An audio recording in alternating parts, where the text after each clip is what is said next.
మరొక ముఖ్య ప్రకటన ఏంటంటే సోషల్ మీడియాలో, ముఖ్యంగా ఫేస్బుక్లో కొంతమంది కావాలని వారి అభ్యంతరానికి గురై కొంతమందిని అభ్యంతరానికి గురి చేసి మన మీద ఒక వీడియోని ట్రోల్ చేస్తున్నారు. నిజానికి ఇలాంటి వీడియోస్కి నేను ఎక్స్ప్లెనేషన్ ఇవ్వను. ఇది సత్యానికి సంబంధించింది కనుక ఇవ్వాలి. అదేదో కాదు, ఇటీవల కాలంలో సుమారు కొన్ని నెలల క్రితం ఖమ్మం ఏరియాకి వెళ్ళినప్పుడు, ఖమ్మం అక్కడ ఊరు నాకు సరిగ్గా గుర్తులేదు, ఖమ్మం భద్రాచలం దగ్గర ఆ ఏరియాకి వెళ్ళినప్పుడు సహోదరులు అమ్మ తేజ గారు ఫోన్ చేశారు. ఎవ్రీ మంత్ మనం మీటింగ్ షెడ్యూల్ మనం రిలీజ్ చేస్తాం. ఆ షెడ్యూల్ ప్రతి ఒక్కరికి దగ్గర వెళ్తుంది. బహుశా ఆయన మన యొక్క క్యాలెండర్ ఫాలో అవుతున్నారు అనుకుంటా. బహుశా వాళ్ళ యొక్క టీం మెంబర్స్ ఎవరైనా చెప్పుంటారో మన ఏరియాకి జేమ్స్ బ్రదర్ వస్తున్నారు. ఆయన అప్పటికే 2-3 సార్లు ఫోన్ చేశారు, తప్పకుండా వచ్చినప్పుడు కలుస్తానన్నా అని. వెళ్ళాను. ఆ మీటింగ్ అయిపోయింది. సుమారు మన మీటింగ్ జరుగుతున్న దానికి వాళ్ళ యొక్క చర్చ్, కొత్త చర్చ్ ఏదో నిర్మించుకున్నారు వాళ్ళ ప్రాంతానికి సుమారు 3 కిలోమీటర్.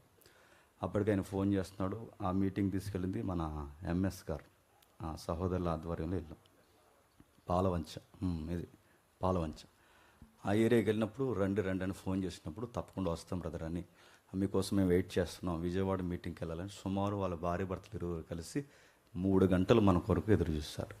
మీటింగ్ అయింది. సుమారు మాకు భోజనాలు ఇవన్నీ అయ్యేసరికి 1:30 అంత అయింది. అప్పటికి మా కోసం వెయిట్ చేస్తున్నప్పుడు వాళ్ళు పిలిచినప్పుడు మేము వెళ్ళాం. ఆ ఏరియాకి వెళ్ళినప్పుడు మనకు తెలీదు ఆ సహోదరులు లేదా ఆయన యొక్క టీం మెంబర్స్ ఎవరైతున్నారో మనం కారు దిగే దగ్గర నుంచి వాళ్ళ చర్చ్ విజిటింగ్ వరకు ప్రతి దాన్ని వీడియోలో రికార్డ్ చేశారు.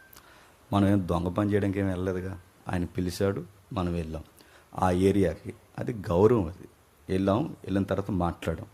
ఆ మాట్లాడుతున్నప్పుడు జస్ట్ ఆ వీడియో చూసి ఈ ఫేస్బుక్లో ముఖ్యంగా కొంతమంది మనకు కావాలని, ఆ అకౌంట్స్ నాకు తెలుసు, ఆ ఫేజ్లో కామెంట్ చేస్తున్న వాళ్ళు నాకు తెలుసు, వాళ్ళెవరో నాకు తెలుసు, నేనెవరో వాళ్ళకి తెలుసు, నా నెంబర్స్ కూడా వాళ్ళ దగ్గర ఉన్నాయి. కానీ వాళ్ళకి కావాలని మనల్ని ఎప్పుడు డౌన్ చేద్దామా అని ఇదే పన్నాగాలతో ఎప్పుడు ఉంటారు నాకు తెలుసు. ఒకవేళ లేదు బ్రదర్, మీరు అలా కలవడం మాకు ఇష్టం లేదు, మేము జనరల్గానే జెన్యూన్గానే మేము కామెంట్ చేస్తాం అనుకుంటే మీ కామెంట్కి నా వివరణ మీకు నచ్చితే ఇది తీసుకోండి, నచ్చకపోయినా ఒకసారి ఆలోచించండి. ఏం జరిగింది ఆ రోజు వెళ్ళిన తర్వాత ఆయనతో కూర్చున్నాం. నాతో దొడ్డప్రసాద్ గారు ఉన్నారు, సహోదరులు సేవకులు ఉన్నారు, ఇంకా డాక్టర్ గారు ఉన్నారు, ఇంకా కొంతమంది సహోదరులు ఉన్నారు. మేమందరం కూర్చుని మాట్లాడాం. వెళ్ళినప్పుడు ఏం మాట్లాడడం వీళ్ళకి ఏమైనా తెలుసండి? వీళ్ళకి నేను మళ్ళీ చెప్తున్నాను, మళ్ళీ వెళ్తాను ఆయన దగ్గరికి, మళ్ళీ చెప్తున్నాను. ఇలాంటి వాళ్ళ దగ్గర చాలామంది దగ్గరికి వెళ్ళాను కూడా. వెళ్ళిన తర్వాత మేము మోమాటం లేకుండా ఏం మాట్లాడుతున్నాము వీళ్ళకి ఏమైనా తెలుసా? ఆ రోజు మేము మాట్లాడింది ఏంటో తెలుసా? మీరు మిరాకిల్ అనే సబ్జెక్ట్ పట్టుకొని ఆ సబ్జెక్ట్ని మీరు పబ్లిక్లోకి తీసుకెళ్తున్నారు. మీ మీద కొన్ని వీడియోస్ చాలా వేగంగా తిరుగుతున్నాయి. ఈ అరటిపళ్ళు, వ్యవహారం, ఇవన్నీ.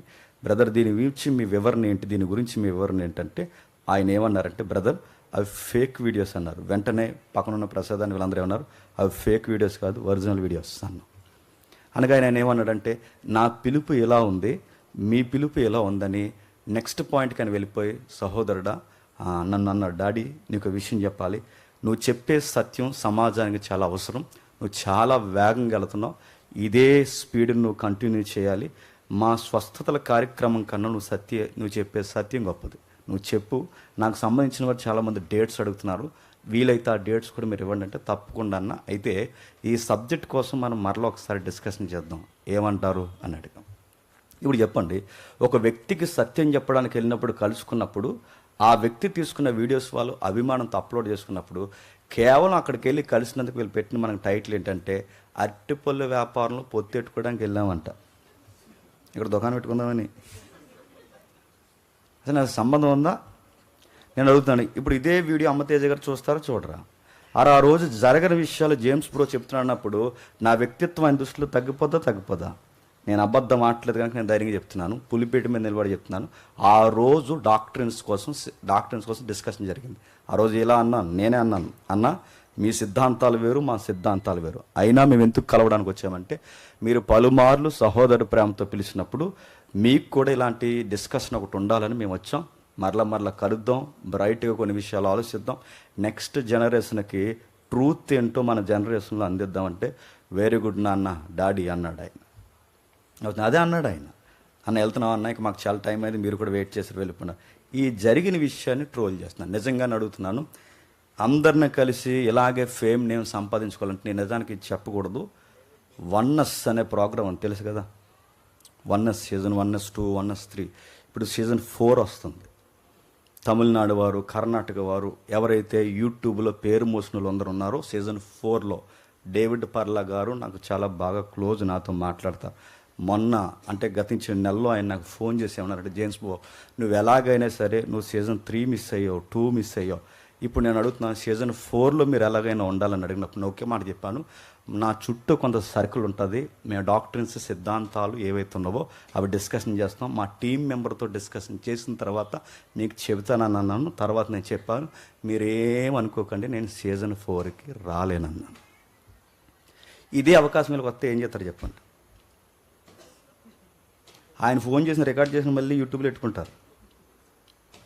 నడుతున్నాను మనకి ఎందుకు కలనన్న ఆ రోజు అదే ఏదిక మీద సీజన్ 4లో నలుగురు కూర్చొని నలుగురు పాటలు పడితే అక్కడ సిద్ధాంతాలు వేరు, వారి యొక్క భావాలు వేరు, వాళ్ళతో మనం కలిసి అక్కడ వర్షిప్ చేస్తే మనల్ని మనం చెబుతున్న సత్యాన్ని వారు వెనక్కి తిప్పే అవకాశం ఉందని కేవలం దాని కొరకు వెళ్ళడం మనిషి. ఎందుకంటే మంచి కన్నా చెడు ఎక్కువ అర్థం చేసుకుంటున్నారు. మరొక ఉదాహరణ చెప్తాను వినండి. మన ఎవ్రీ ఇయర్ మనం సెమినార్ చేస్తాం. సెమినార్లో మన పాంప్లెట్ మీద ఒక స్పీకర్ని పిలిచి అతను ఫోటో వేయాలంటే ఎన్నిసార్లు డిస్కషన్ జరుగుతుంది తెలుసు మనకి? ఎవరిని పడితే వాళ్ళకి పిలవం.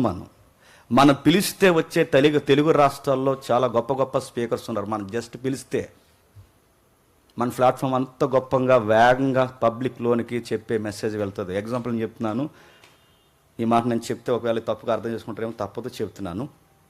ప్రవీణ్ అని చెప్పిన ఎండాలజీ సబ్జెక్టు అంత వేగంగా పబ్లిక్లోకి వెళ్ళడానికి అక్కడ ఉన్న డయాస్ ఏది చెప్పండి? DC. అంతకుముందు ఇదే రాజమండ్రిలో ఎండాలజీ సబ్జెక్ట్ పెట్టాడు ఆయన సెమినార్, తెలియదు చాలామందికి. అదే ఎండాలజీ సబ్జెక్ట్ చాలా రాష్ట్రాల్లో పెట్టారు, ఎవరికి తెలియదు. కానీ మన DC ప్లాట్ఫామ్కి వచ్చేసరికి అది చాలా వివాదం అయిపోయింది. మన వేదికను ఉపయోగించుకోవడానికి చాలా గొప్పవారు, పెద్దవారు. అందుకే ప్రవీణ్ అన్న మనం పిలవడానికి కారణం ఏంటంటే ఆయన సిద్ధాంతాలు వేరు కాదు, మన సిద్ధాంతాలు వేరు కాదు, ఆయన భావాలు వేరు కాదు, మన భావాలు వేరు కాదు. కనుక డాక్ట్రిన్స్కి వ్యతిరేకం, ముఖ్యంగా ట్రినిటీకి దైవత్వానికి వ్యతిరేకం కాదు కనుక మనం పిలుచుకున్నాం. ఒక పాంప్లెట్ మీద ఒక స్పీకర్ను మనం పిలవడానికి ఇన్నిసార్లు ఆలోచిస్తే అట్టిపొల్ల వ్యాపారంలో పొత్తెట్టుకుంటామని ఎలా కడతారు మీరు టైటిల్? మీకు డౌట్ ఉంటే అమ్మతేజ గారు ఫోన్ చేయండి, జేమ్స్ బ్రో ఎలా అన్నాడు, ఇది నిజమా అబద్ధం అని రికార్డింగ్ చేసుకోండి.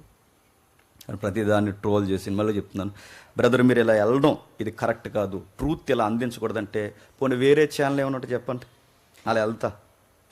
అంతే కదా, ఇలా వెళ్ళకూడదు, ఇలా చెప్పకూడదు, సత్యాన్ని ఇలా డిస్కస్. మరి ఎలా వెళ్ళాలి చెప్పండి? మీకు ఇలా పోస్ట్ పెట్టమంటారా, మీకు ఇలా రివ్యూ రాయమంటారా, మీలా కామెంట్ చేయమంటారా, ఎటకారం చేయమంటారా? పోనీ ఎవరైతే కొంతమంది ఛానల్స్ ఎవరైతే ఇలా మీమ్స్ పెడుతున్నా అడుగుతున్నాను, నేను ఒక మాట్లాడుతున్నా గుర్తుపెట్టుకోండి, ఎటకారం చేయడానికి సినిమా మీమ్స్ పెట్టి ఎటకారం చేస్తున్నారు. ఇది మన సంస్కృతి. ఇది బ్రహ్మానందాన్ని రకరకాలను పెట్టి అడుగుతున్నాను. సినిమా కల్చర్ని తీసుకొచ్చి మన వాళ్ళని డౌన్ఫాల్ చేయడానికి సినిమా మీమ్స్ పెట్టి కామెడీ చేస్తున్నారంటే నేను అడుగుతున్నాను, ఈ కల్చర్ ఎక్కడిది చెప్పండి అడుగుతున్నాను. వీళ్ళ పేజీల మీద నాకు అవగాహన ఉంది, వీళ్ళ పేజీలు నేను గౌరవిస్తున్నాను. కానీ ఒక విషయాన్ని అర్థం చేసుకోవడానికి ఏంటి బ్రో ఎందుకు మీరు కలిసి ఒక్క మాట అడిగితే నేను క్లియర్ చేయనా? ఇదేం కాకుండా వ్యాపారం అంటే అది మీ విజ్ఞతకి వదిలేస్తున్నాను. ఎంతకన్నా వివరణ నేను ఇవ్వను. నేను మళ్ళీ చెప్తున్నాను, మళ్ళీ కలుస్తాను. వెళ్ళి ఎందుకు కలుస్తాను అంటే మళ్ళీ క్లారిటీ చెప్తున్నాను. సత్యాన్ని డాక్టర్స్ని డిస్కషన్ చేయడానికి మా టీంతో సహా నేను మళ్ళీ వెళ్ళి కలుస్తాను. మీకు తెలియదేమో, ఇంతకుముందు ఇంకా ఇలాంటి వాళ్ళని చాలామందిని కలిశాను. మేము ఇప్పుడు ఫోటోలు కూడా బయట పెట్టం. ఇక్కడున్న మోతుబర్లు సంఘాలు ఎవరైతే ఉన్నాయో చాలామందిని మేము కలిసాం, డిస్కషన్ చేసాం. మేము ఫోటోలు ఏమి పెట్టాం. ఎందుకు పెట్టలేదంటే మాకు డిస్కషన్ ముఖ్యం కనుక డిస్కషన్ చేసాం. భవిష్యత్తులో ఇంకా ఉన్నారు చాలా మోతుబర్లు పెద్దవారు ఎవరైతే ఉన్నారో వాళ్ళందరినీ కలుస్తాం, వాళ్ళతో డిస్కషన్ చేస్తాం. దానికి మీరు అపార్థం చేసుకుంటే జరిగేది ఏమీ లేదు. ఇది మీ ఇంకిది జ్ఞానం కుదిలేస్తున్నాను. ఎవరైనా ఇది చెప్పిన తర్వాత కూడా దీన్ని కూడా ట్రోల్ చేస్తే అది మీకు దేవునికి సంబంధించింది. లేని వార్తను పుట్టించిన వాడు యెహోవాకు చెప్పండి హేయమైన వాడు. దేవుని మిమ్మల్ని దీవించును గాక.